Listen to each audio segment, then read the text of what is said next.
Hello, welcome to Boring Fantasy for Sleep.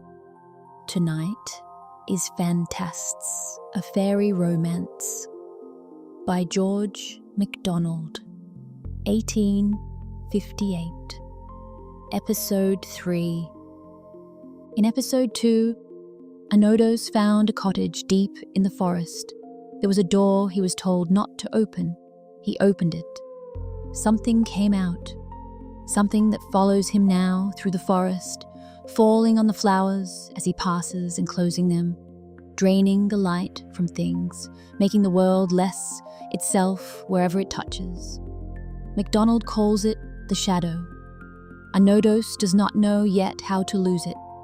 He may not know for a long time. Tonight, deeper in the forest, he finds something in the trunk of a great tree, a marble woman, sleeping, stone, beautiful, and he does the thing he should not do. This is Episode 3, The Marble Lady, Chapters 5, 6, and 7. Chapter 5.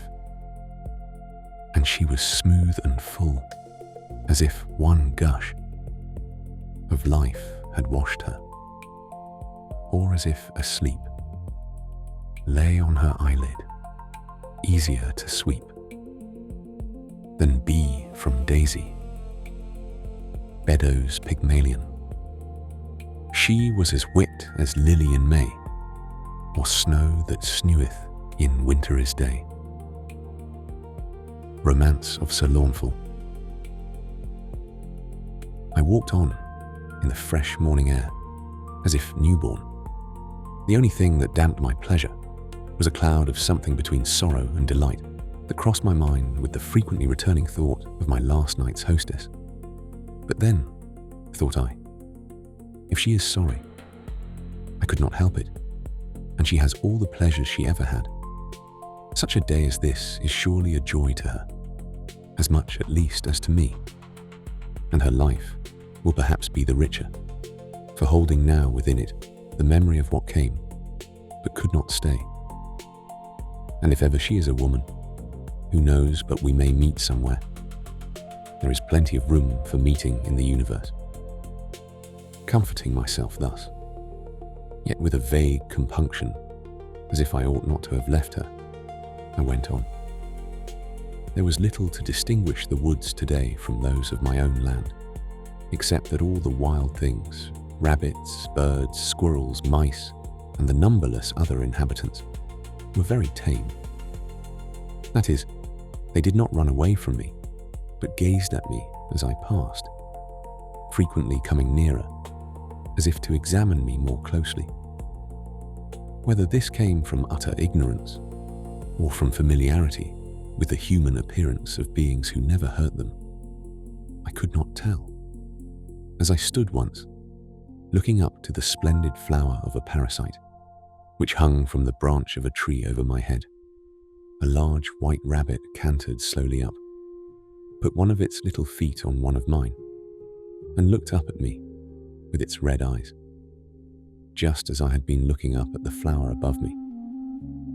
I stooped and stroked it, but when I attempted to lift it, it banged the ground with its hind feet and scampered off at a great rate, turning, however, to look at me several times before I lost sight of it. Now and then, too, a dim human figure would appear and disappear at some distance amongst the trees, moving like a sleepwalker, but no one ever came near me. This day I found plenty of food in the forest, strange nuts and fruits I had never seen before. I hesitated to eat them, but argued that if I could live on the air of fairyland, I could live on its food also. I found my reasoning correct, and the result was better than I had hoped, for it not only satisfied my hunger, but operated in such a way upon my senses that I was brought into far more complete relationship with the things around me. The human forms appeared much more dense and defined, more tangibly visible, if I may say so. I seemed to know better which direction to choose when any doubt arose. I began to feel in some degree what the birds meant in their songs, though I could not express it in words, any more than you can some landscapes.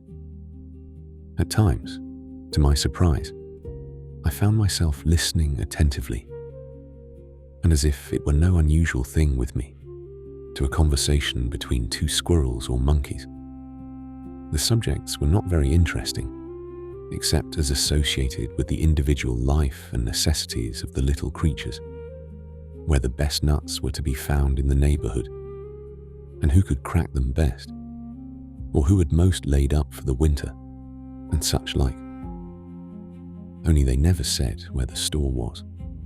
There was no great difference in kind between their talk and our ordinary human conversation. Some of the creatures I never heard speak at all, and believe they never do so, except under the impulse of some great excitement. The mice talked, but the hedgehogs seemed very phlegmatic, and though I met a couple of moles above ground several times, they never said a word to each other in my hearing. There were no wild beasts in the forest. At least, I did not see one larger than a wild cat. There were plenty of snakes, however, and I do not think they were all harmless, but none ever bit me. Soon after midday, I arrived at a bare rocky hill, of no great size, but very steep, and having no trees, scarcely even a bush, upon it, entirely exposed to the heat of the sun. Over this, my way seemed to lie, and I immediately began the ascent. On reaching the top, hot and weary, I looked around me and saw that the forest still stretched as far as the sight could reach on every side of me.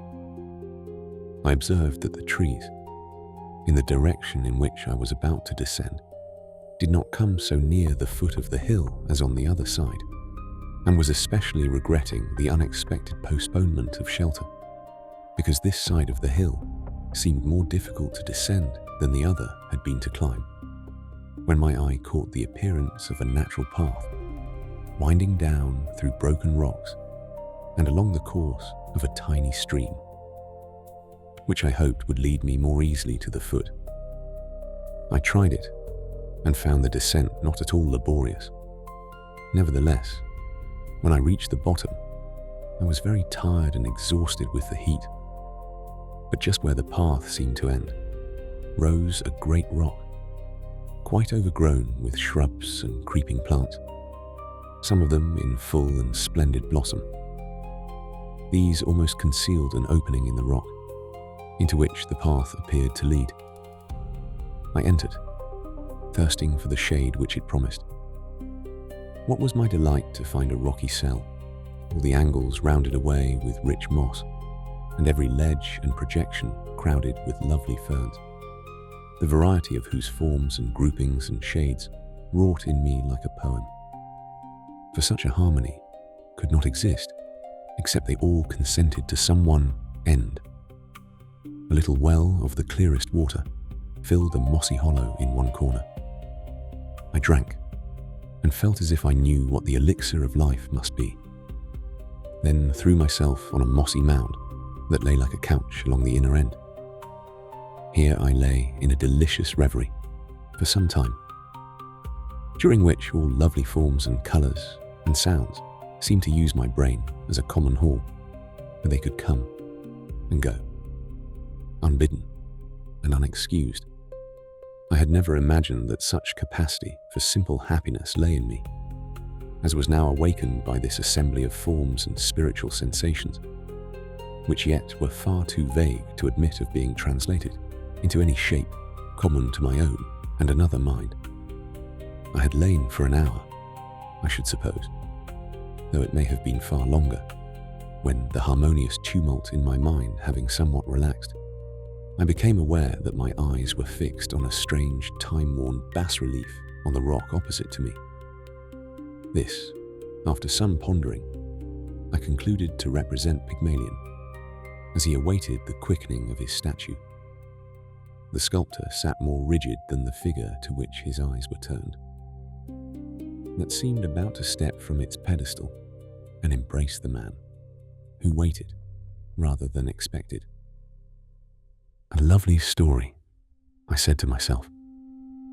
This cave now, with the bushes cut away from the entrance to let the light in, might be such a place as he would choose, withdrawn from the notice of men, to set up his block of marble and mould into a visible body, the thought already clothed with form in the unseen hall of the sculptor's brain. And indeed, if I mistake not, I said, starting up, as a sudden ray of light arrived at that moment through a crevice in the roof and lighted up a small portion of the rock, bare of vegetation. This very rock is marble, white enough and delicate enough for any statue, even if destined to become an ideal woman in the arms of the sculptor. I took my knife and removed the moss from a part of the block on which I had been lying, when, to my surprise, I found it more like alabaster than ordinary marble and soft to the edge of the knife. In fact, it was alabaster. By an inexplicable, though by no means unusual kind of impulse, I went on removing the moss from the surface of the stone, and soon saw that it was polished, or at least smooth throughout. I continued my labor, and after clearing a space of about a couple of square feet, I observed what caused me to prosecute the work with more interest and care than before. For the ray of sunlight had now reached the spot I had cleared, and under its luster, the alabaster revealed its usual slight transparency when polished, except where my knife had scratched the surface. And I observed that the transparency seemed to have a definite limit and to end upon an opaque body, like the more solid, white marble. I was careful to scratch no more. And first, a vague anticipation gave way to a startling sense of possibility. Then, as I proceeded, one revelation after another produced the entrancing conviction that under the crust of alabaster lay a dimly visible form in marble, but whether of man or woman, I could not yet tell. I worked on as rapidly as the necessary care would permit, and when I had uncovered the whole mass, and rising from my knees, had retreated a little way, so that the effect of the whole might fall on me, I saw before me, with sufficient plainness, though at the same time with considerable indistinctness, arising from the limited amount of light the place admitted, as well as from the nature of the object itself, a block of pure alabaster, enclosing the form, apparently in marble, of a reposing woman. She lay on one side, with her hand under her cheek, and her face towards me. But her hair had fallen partly over her face, so that I could not see the expression of the whole. What I did see appeared to me perfectly lovely, more near the face that had been born with me in my soul than anything I had seen before in nature or art. The actual outlines of the rest of the form were so indistinct that the more than semi-opacity of the alabaster seemed insufficient to account for the fact, and I conjectured that a light robe added its obscurity. Numberless histories passed through my mind of change of substance from enchantment and other causes, and of imprisonment such as this before me.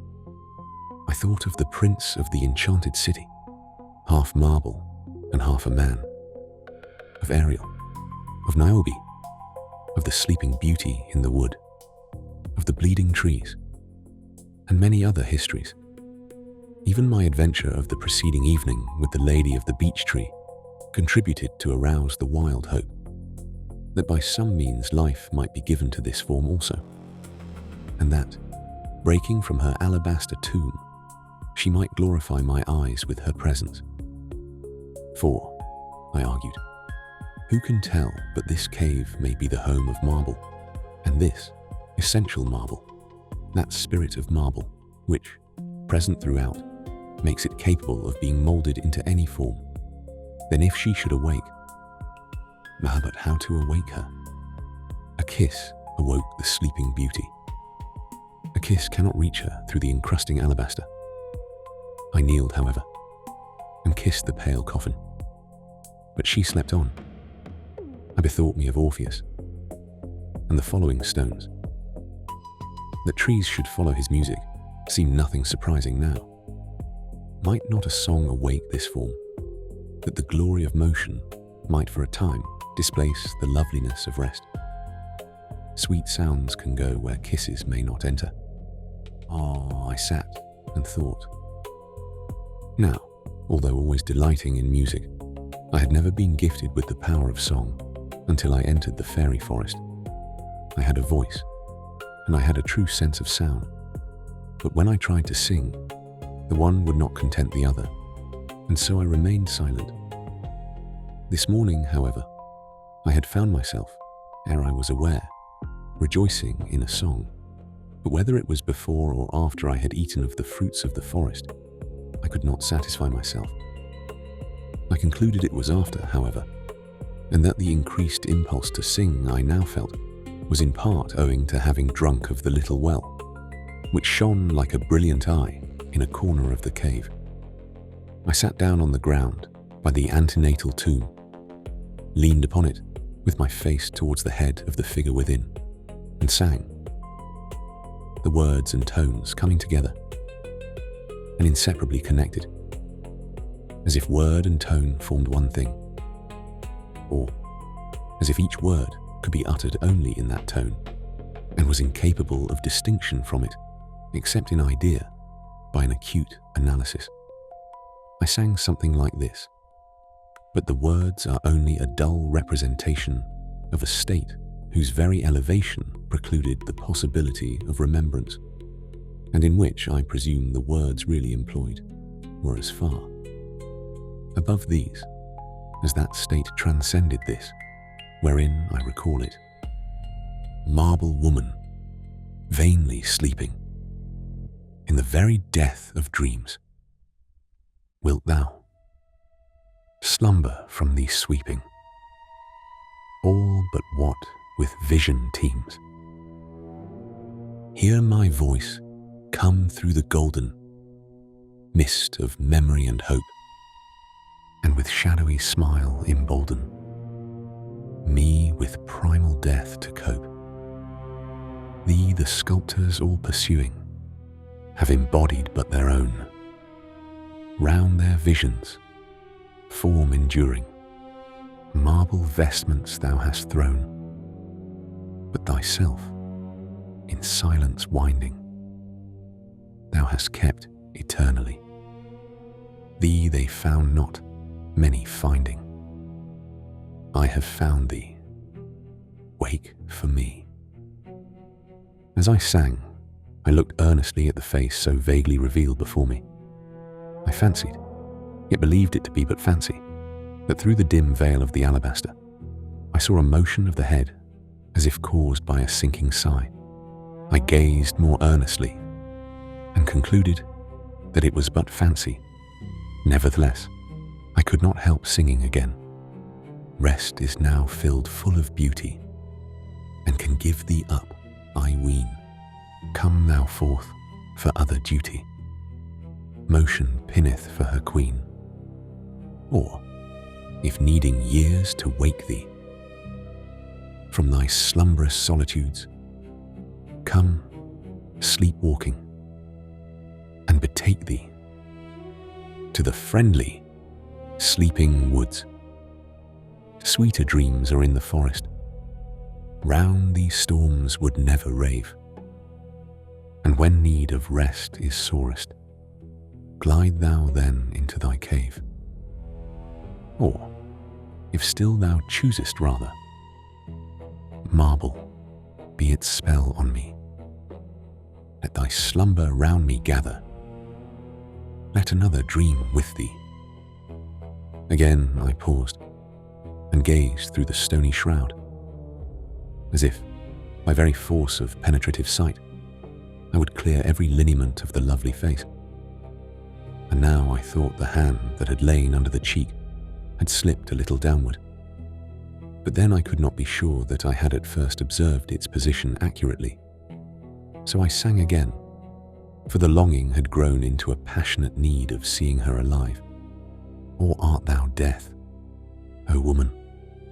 For since I have set me singing by thy side, life hath forsook the upper sky, and all the outer world hath died. Yea, I am dead, for thou hast drawn my life all downward unto thee. Dead moon of love, let twilight dawn.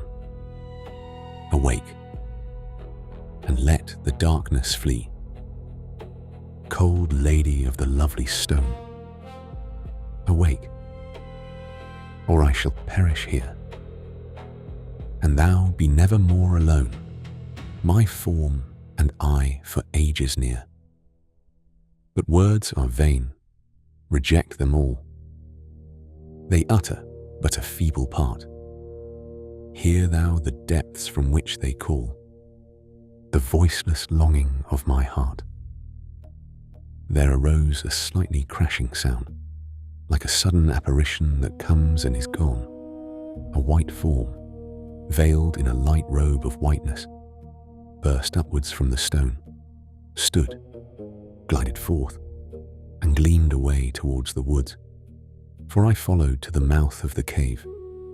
As soon as the amazement and concentration of delight permitted the nerves of motion again to act, and saw the white form amidst the trees, as it crossed a little glade on the edge of the forest, where the sunlight fell full, seeming to gather with intenser radiance on the one object that floated rather than flitted through its lake of beams. I gazed after her in a kind of despair. Found, freed, lost. It seemed useless to follow, yet follow I must. I marked the direction she took, and without once looking round to the forsaken cave, I hastened towards the forest. Chapter 6. Ah, let a man beware, when his wishes, fulfilled, rain down upon him, and his happiness is unbounded. Fouquet de Zaubering. Thy red lips, like worms, travel over my cheek. Motherwell. But as I crossed the space between the foot of the hill and the forest, a vision of another kind delayed my steps.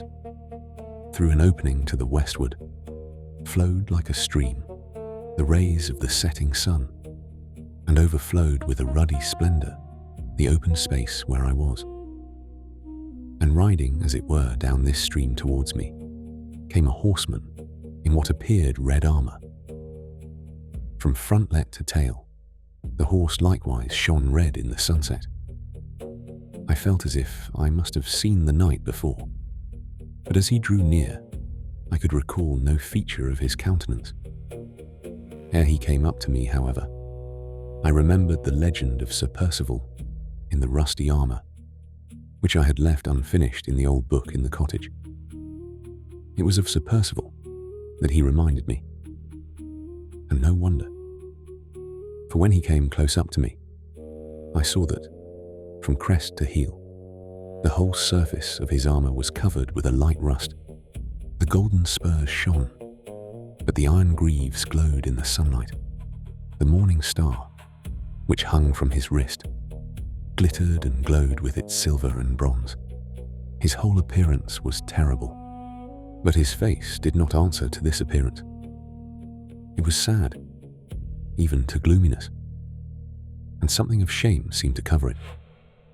Yet it was noble and high, though thus beclouded, and the form looked lofty, although the head drooped and the whole frame was bowed as with an inward grief.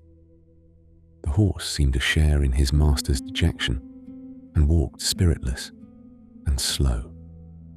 I noticed, too, that the white plume on his helmet was discoloured and drooping. He has fallen in a joust with spears, I said to myself. Yet it becomes not a noble knight to be conquered in spirit, because his body hath fallen. He appeared not to observe me, for he was riding past without looking up. and started into a warlike attitude the moment the first sound of my voice reached him. Then a flush, as of shame, covered all of his face that the lifted beaver disclosed. He returned my greeting with distant courtesy and passed on. But suddenly, he reined up, sat a moment still, and then, turning his horse, rode back to where I stood, looking after him. "I am ashamed," he said, "to appear a knight, and in such a guise. But it behoves me to tell you to take warning from me, lest the same evil in his kind overtake the singer that has befallen the knight. Hast thou ever read the story of Sir Percival and the—" Here he shuddered, that his armour rang. "Maiden of the alder tree." "In part I have," said I, "for yesterday, at the entrance of this forest, I found in a cottage the volume wherein it is recorded." "Then take heed," he rejoined, "for see my armour, I put it off, and as it befell to him, so has it befallen to me. I that was proud am humble now. Yet is she terribly beautiful. Beware, never," he added, raising his head, "shall this armour be furbished, but by the blows of knightly encounter, until the last speck has disappeared from every spot where the battle-axe and sword of evildoers or noble foes might fall, when I shall again lift my head and say to my squire, 'Do thy duty once more, and make this armour shine.'" Before I could inquire further, he had struck spurs into his horse and galloped away, shrouded from my voice in the noise of his armour. For I called after him, anxious to know more about this fearful enchantress. But in vain, he heard me not. Yet, I said to myself, I have now been often warned. Surely I shall be well on my guard, and I am fully resolved I shall not be ensnared by any beauty, however beautiful. Doubtless, some one man may escape, and I shall be he. So I went on into the wood, still hoping to find, in some one of its mysterious recesses, my lost lady of the marble. The sunny afternoon died into the loveliest twilight. Great bats began to flit about with their own noiseless flight, seemingly purposeless, because its objects are unseen. The monotonous music of the owl issued from all unexpected quarters in the half-darkness around me. The glowworm was alight here and there, burning out into the great universe. The nighthawk heightened all the harmony and stillness with his oft-recurring discordant jar. Numberless unknown sounds came out of the unknown dusk, but all were of twilight kind, oppressing the heart as with a condensed atmosphere of dreamy, undefined love and longing. The odours of night arose and bathed me in that luxurious mournfulness peculiar to them, as if the plants whence they floated had been watered with bygone tears. Earth drew me towards her bosom. I felt as if I could fall down and kiss her. I forgot I was in fairyland and seemed to be walking in a perfect night of our own old nursing earth. Great stems rose about me, uplifting a thick, multitudinous roof above me of branches and twigs and leaves. The bird and insect world uplifted over mine, with its own landscapes, its own thickets, and paths, and glades, and dwellings, its own birdways and insect delights. Great boughs crossed my path, great roots based the tree columns, and mightily clasped the earth, strong to lift and strong to uphold.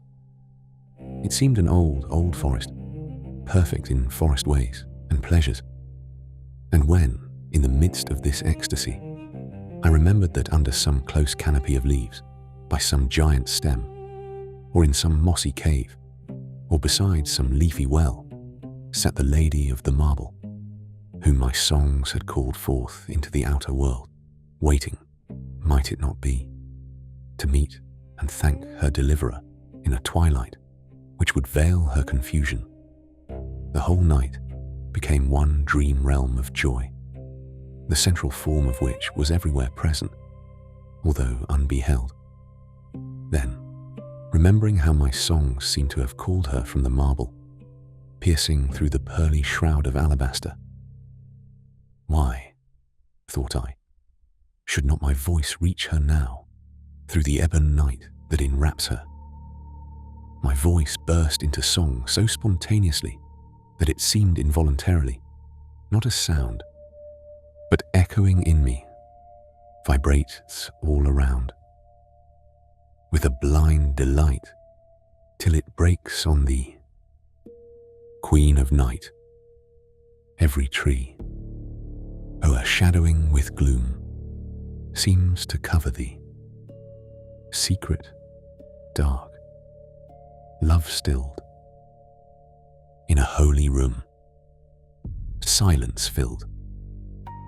Let no moon creep up the heaven tonight, I in darksome noon, walking hopefully, seek my shrouded light, grope for thee, darker grow the borders of the dark, through the branches glow.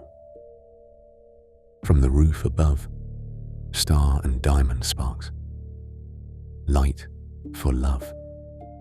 Scarcely had the last sounds floated away from the hearing of my own ears, when I heard instead a low, delicious laugh near me.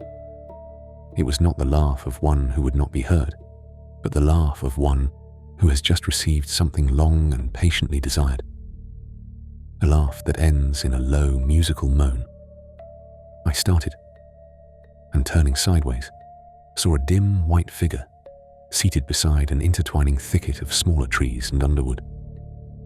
"It is my white lady," I said, and flung myself on the ground beside her, striving, through the gathering darkness, to get a glimpse of the form which had broken its marble prison at my call.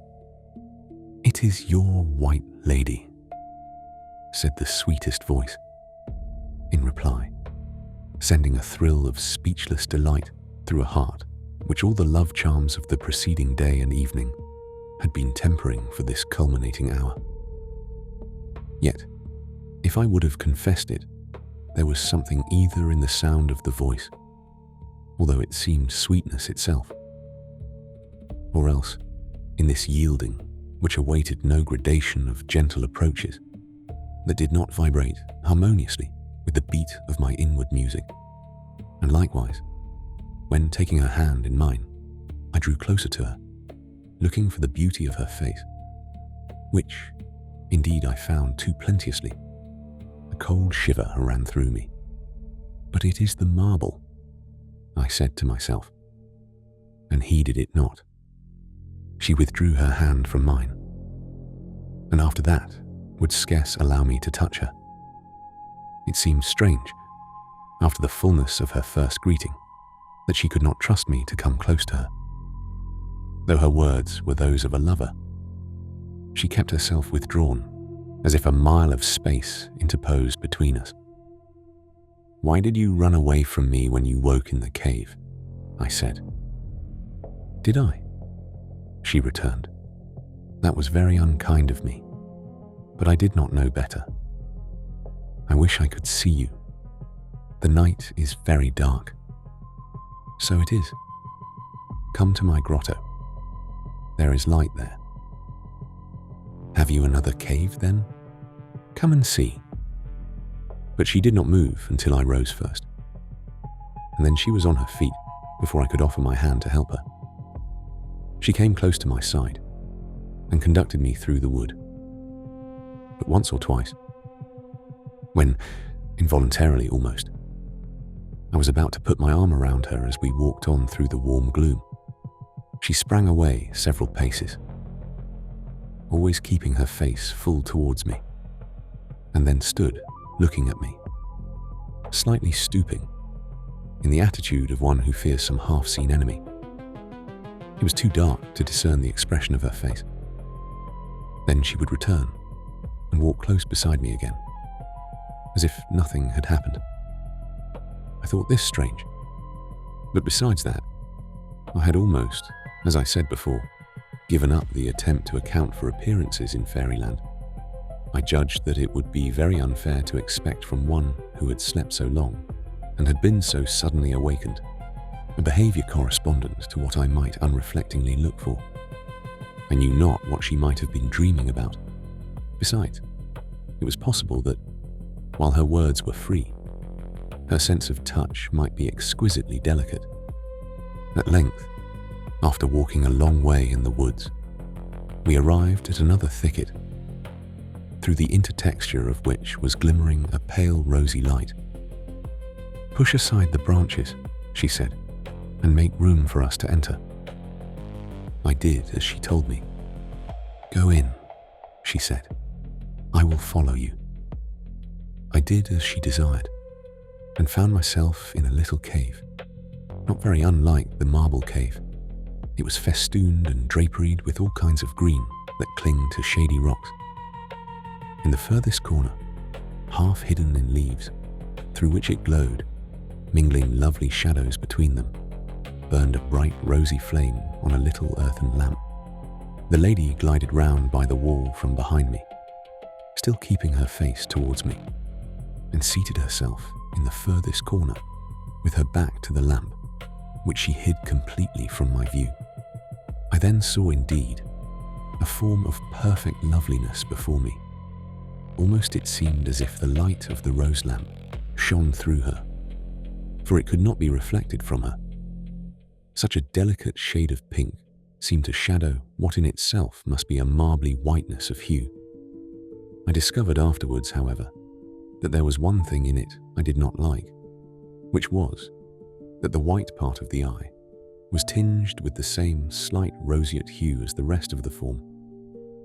It is strange that I cannot recall her features, but they, as well as her somewhat girlish figure, left on me simply and only the impression of intense loveliness. I lay down at her feet and gazed up into her face as I lay. She began and told me a strange tale, which, likewise, I cannot recollect, but which, at every turn and every pause, somehow or other fixed my eyes and thoughts upon her extreme beauty, seeming always to culminate in something that had a relation, revealed or hidden, but always operative, with her own loveliness. I lay entranced. It was a tale which brings back a feeling as of snows and tempests, torrents and water sprites, lovers parted for long, and meeting at last, with a gorgeous summer night to close up the whole. I listened till she and I were blended with the tale, till she and I were the whole history, and we had met at last in this same cave of greenery, while the summer night hung round us heavy with love, and the odours that crept through the silence from the sleeping woods were the only signs of an outer world that invaded our solitude. What followed I cannot clearly remember. The succeeding horror almost obliterated it. I woke as a grey dawn stole into the cave. The damsel had disappeared, but in the shrubbery, at the mouth of the cave, stood a strange, horrible object. It looked like an open coffin set up on one end, only that the part for the head and neck was defined from the shoulder part. In fact, it was a rough representation of the human frame, only hollow, as if made of decaying bark torn from a tree. It had arms, which were only slightly seamed, down from the shoulder blade by the elbow, as if the bark had healed again from the cut of a knife. But the arms moved, and the hand and the fingers were tearing asunder a long silky tress of hair. The thing turned round. It had for a face and front those of my enchantress, but now of a pale greenish hue in the light of the morning, and with dead, lustreless eyes. In the horror of the moment, another fear invaded me. I put my hand to my waist and found indeed that my girdle of beech leaves was gone. Hair again in her hands, she was tearing it fiercely. Once more, as she turned, She laughed a low laugh, but now full of scorn and derision. And then she said, as if to a companion with whom she had been talking while I slept, "There he is. You can take him now." I lay still, petrified with dismay and fear, for I now saw another figure beside her, which, although vague and indistinct, I yet recognized but too well. It was the ash tree. My beauty was the maid of the alder, and she was giving me, spoiled of my only availing defense, into the hands of my awful foe. Oh, the ash bent his gorgon head and entered the cave. I could not stir. He drew near me.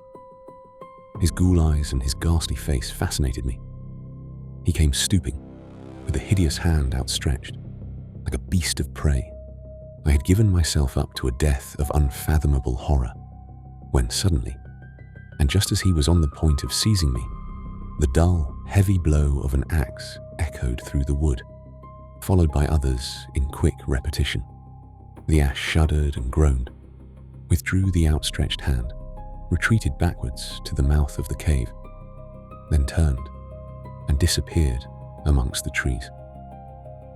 The other walking death looked at me once, with a careless dislike on her beautifully moulded features. Then, heedless any more to conceal her hollow deformity, turned her frightful back, and likewise vanished amid the green obscurity without. I lay and wept. The maid of the alder tree had befooled me, nearly slain me, in spite of all the warnings I had received from those who knew my danger. Chapter 7. Fight on, my men. Sir Andrew says, "A little I am hurt, but yet not slain. I'll but lie down and bleed a while, and then I'll rise and fight again." Ballad of Sir Andrew Barton. But I could not remain where I was any longer, though the daylight was hateful to me, and the thought of the great, innocent, bold sunrise unendurable. Here there was no well to cool my face, smarting with the bitterness of my own tears, nor would I have washed in the well of that grotto, had it flowed clear as the rivers of paradise. I rose, and feebly left the sepulchral cave. I took my way I knew not whither, but still towards the sunrise. The birds were singing, but not for me. All the creatures spoke a language of their own, with which I had nothing to do, and to which I cared not to find the key any more. I walked listlessly along. What distressed me most, more even than my own folly, was the perplexing question: how can beauty and ugliness dwell so near? Even with her altered complexion and her face of dislike, disenchanted of the belief that clung around her, known for a living, walking sepulchre, faithless, deluding, traitorous, I felt, notwithstanding all this, that she was beautiful. Upon this I pondered with undiminished perplexity, though not without some gain. Then I began to make surmises as to the mode of my deliverance, and concluded that some hero, wandering in search of adventure, had heard how the forest was infested, and knowing it was useless to attack the evil thing in person, had assailed with his battle-axe the body in which he dwelt, and on which he was dependent for his power of mischief in the wood. Very likely, I thought, the repentant knight, who warned me of the evil which has befallen me, was busy retrieving his lost honor, while I was sinking into the same sorrow with himself, and hearing of the dangerous and mysterious being, arrived at his tree in time to save me from being dragged to its roots, and buried like carrion, to nourish him for yet deeper insatiableness. I found afterwards that my conjecture was correct. I wondered how he had fared when his blows recalled the ash himself. And that too I learned afterwards. I walked on the whole day, with intervals of rest, but without food, for I could not have eaten had any been offered me. Till, in the afternoon, I seemed to approach the outskirts of the forest, and at length arrived at a farmhouse. An unspeakable joy arose in my heart at beholding an abode of human beings once more, and I hastened up to the door and knocked. A kind-looking, matronly woman, still handsome, made her appearance, who, as soon as she saw me, said kindly, "Ah, my poor boy, you have come from the wood. Were you in it last night?" I should have ill-endured the day before to be called boy, but now the motherly kindness of the word went to my heart, and like a boy indeed, I burst into tears. She soothed me right gently, and leading me into a room, made me lie down on a settle, while she went to find me some refreshment. She soon returned with food, but I could not eat. She almost compelled me to swallow some wine. When I revived sufficiently to be able to answer some of her questions, I told her the whole story. "It is just as I feared," she said, "but you are now for the night beyond the reach of any of these dreadful creatures. It is no wonder they could delude a child like you. But I must beg you, when my husband comes in, not to say a word about these things, for he thinks me even half crazy for believing anything of the sort. But I must believe my senses, as he cannot believe beyond his, which give him no intimations of this kind. I think he could spend the whole of Midsummer Eve in the wood, and come back with the report that he saw nothing worse than himself. Indeed, good man, he would hardly find anything better than himself, if he had 7 more senses given him. But tell me how it is that she could be so beautiful, without any heart at all, without any place even for a heart to live in." "I cannot quite tell," she said, "but I am sure she would not look so beautiful if she did not take means to make herself look more beautiful than she is. And then, you know, you began by being in love with her before you saw her beauty, mistaking her for the lady of the marble, another kind altogether, I should think. But the chief thing that makes her beautiful is this, that, although she loves no man, she loves the love of any man. And when she finds one in her power, her desire to bewitch him and gain his love, not for the sake of his love either, but that she may be conscious anew of her own beauty through the admiration he manifests, makes her very lovely, with a self-destructive beauty though, for it is that which is constantly wearing her away within, till, at last, the decay will reach her face, and her whole front, when all the lovely mask of nothing will fall to pieces, and she be vanished forever. So a wise man, whom she met in the woods some years ago, and who, I think, for all his wisdom, fared no better than you, told me, when, like you, he spent the next night here, and recounted to me his adventures. I thanked her very warmly for her solution, though it was but partial, wondering much that in her, as in the woman I met on my first entering the forest, there should be such superiority to her apparent condition. Here she left me to take some rest, though, indeed, I was too much agitated to rest in any other way than by simply ceasing to move. In half an hour, I heard a heavy step approach and enter the house. A jolly voice, whose slight huskiness appeared to proceed from overmuch laughter, called out, "Betsy, the pig's trough is quite empty, and that is a pity.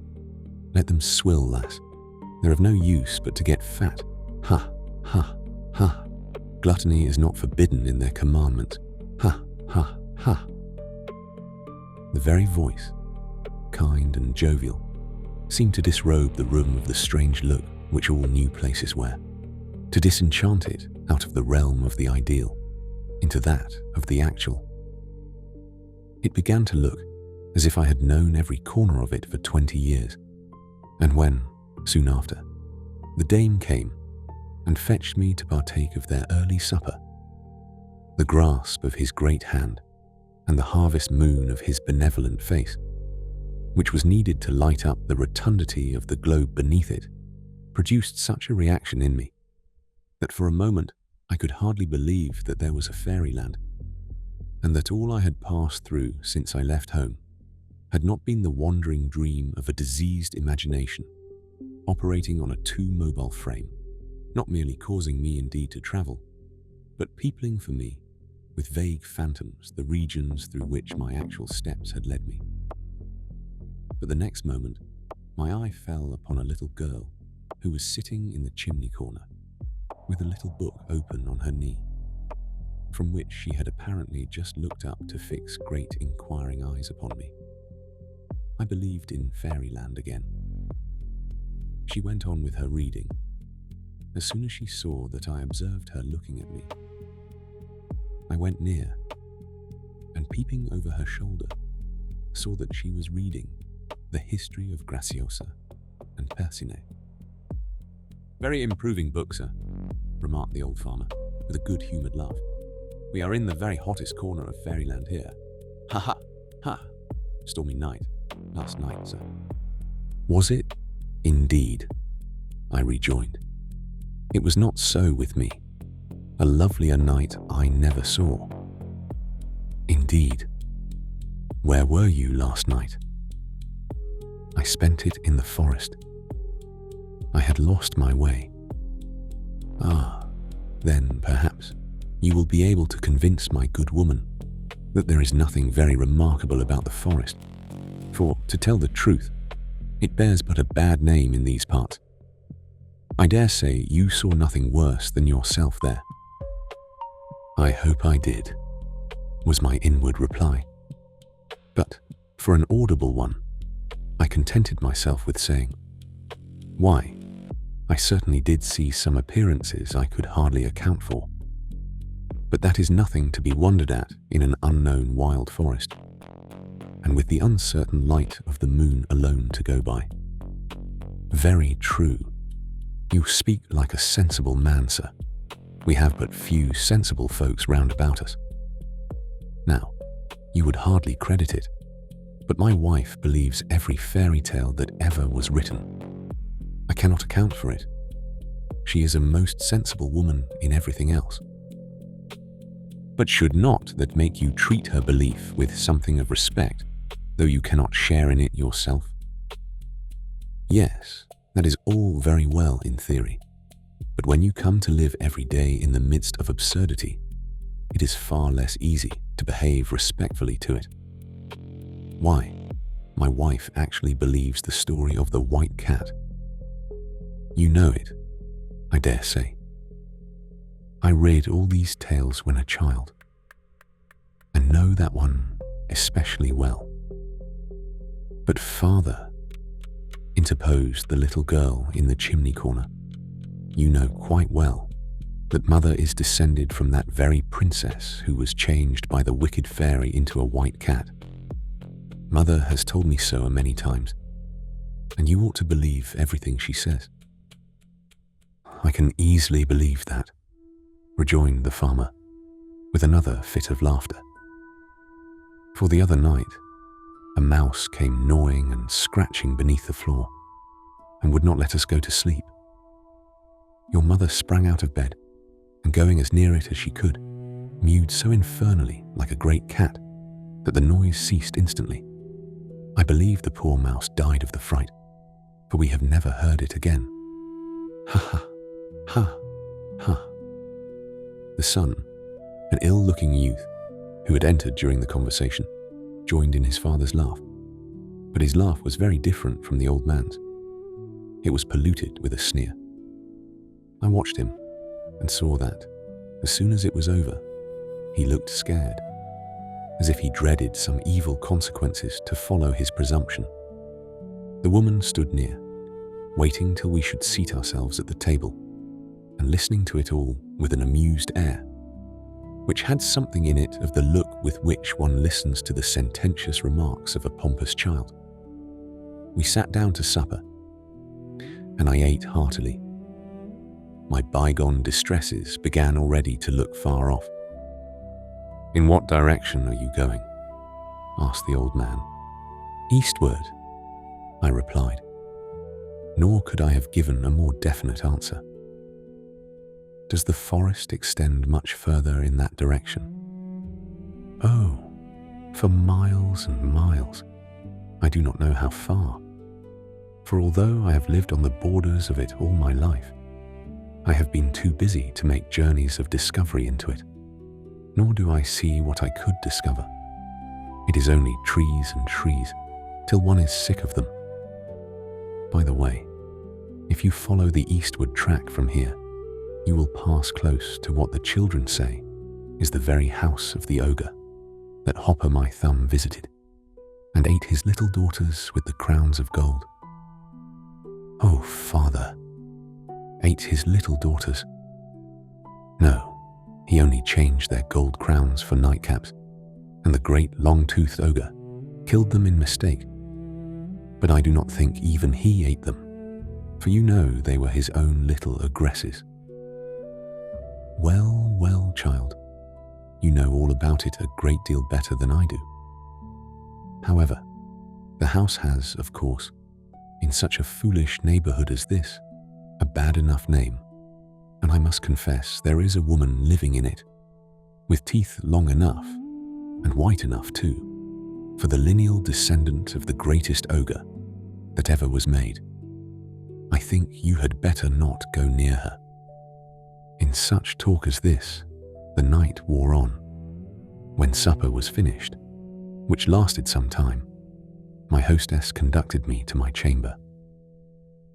"If you had not had enough of it already," she said, "I would have put you in another room, which looks towards the forest, and where you would most likely have seen something more of its inhabitants, for they frequently pass the window and even enter the room sometimes.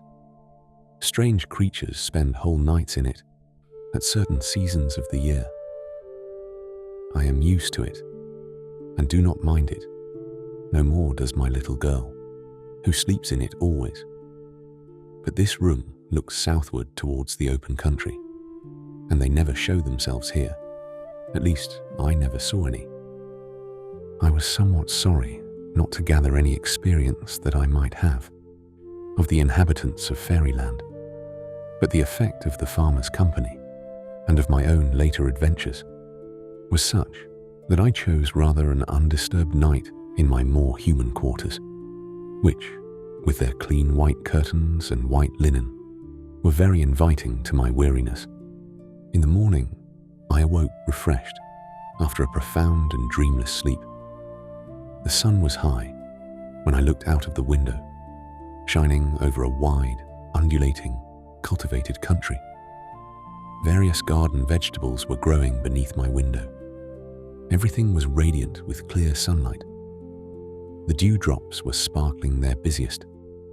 The cows in a nearby field were eating as if they had not been at it all day yesterday. The maids were singing at their work as they passed to and fro between the outhouses. I did not believe in Fairyland. I went down and found the family already at breakfast. But before I entered the room where they sat, the little girl came to me and looked up in my face, as though she wanted to say something to me. I stooped towards her. She put her arms round my neck and her mouth to my ear and whispered, "A white lady has been flitting about the house all night." "No whispering behind doors," cried the farmer, and we entered together. "Well, how have you slept? No bogies, eh?" "Not one, thank you. I slept uncommonly well." "I'm glad to hear it. Come and breakfast." After breakfast, the farmer and his son went out, and I was left alone with the mother and daughter. "When I looked out of the window this morning," I said, "I felt almost certain that Fairyland was all a delusion of my brain. But whenever I come near you or your little daughter, I feel differently." Yet I could persuade myself, after my last adventures, to go back and have nothing more to do with such strange beings. "How will you go back?" said the woman. "Nay, that I do not know. Because I have heard that for those who enter Fairyland, there is no way of going back. They must go on and go through it. How? I do not in the least know. That is quite the impression on my own mind. Something compels me to go on, as if my only path was onward. But I feel less inclined this morning to continue my adventures. Will you come and see my little child's room? She sleeps in the one I told you of, looking towards the forest." "Willingly," I said. So we went together, the little girl running before to open the door for us. It was a large room, full of old-fashioned furniture that seemed to have once belonged to some great house. The window was built with a low arch and filled with lozenge-shaped panes. The wall was very thick and built of solid stone. I could see that part of the house had been erected against the remains of some old castle or abbey or other great building, the fallen stones of which had probably served to complete it. But as soon as I looked out of the window, a gush of wonderment and longing flowed over my soul like the tide of a great sea. Fairyland lay before me and drew me towards it with an irresistible attraction. The trees bathed their great heads in the waves of the morning, while their roots were planted deep in gloom, save where on the borders the sunshine broke against their stems, or swept in long streams through their avenues, washing with brighter hue all the leaves over which it flowed, revealing the rich brown of the decayed leaves and fallen pine cones, and the delicate greens of the long grasses and tiny forests of moss that covered the channel over which it passed in motionless rivers of light. I turned hurriedly to bid my hostess farewell without further delay. She smiled at my haste, but with an anxious look. "You had better not go near the house of the ogre, I think. My son will show you into another path, which will join the first beyond it." Not wishing to be headstrong or too confident anymore, I agreed. And having taken leave of my kind entertainers, went into the wood, accompanied by the youth. He scarcely spoke as we went along, but he led me through the trees till we struck upon a path. He told me to follow it, and with a muttered "good morning," left me. That is the end of tonight's reading. Anodos found her in the tree, the marble woman, and he woke her, and she ran from him through the forest, and he followed. He has been following her since. She is always ahead of him, always just visible between the trees, never closer, no matter how fast he walked. And the shadow is always behind him, always just behind, never touching. He is between two things now, something ahead that he desires and cannot reach, something behind that he cannot lose and did not choose. The forest between them, old and enormous, and entirely indifferent to all three. MacDonald does not tell us which is more dangerous. He lets Anodos walk and lets us watch. Episode 4. The Shadow will be here soon. Moth is asleep. Moth has always been asleep. You can be too. Continue to listen to music by Velikor Dark Academia.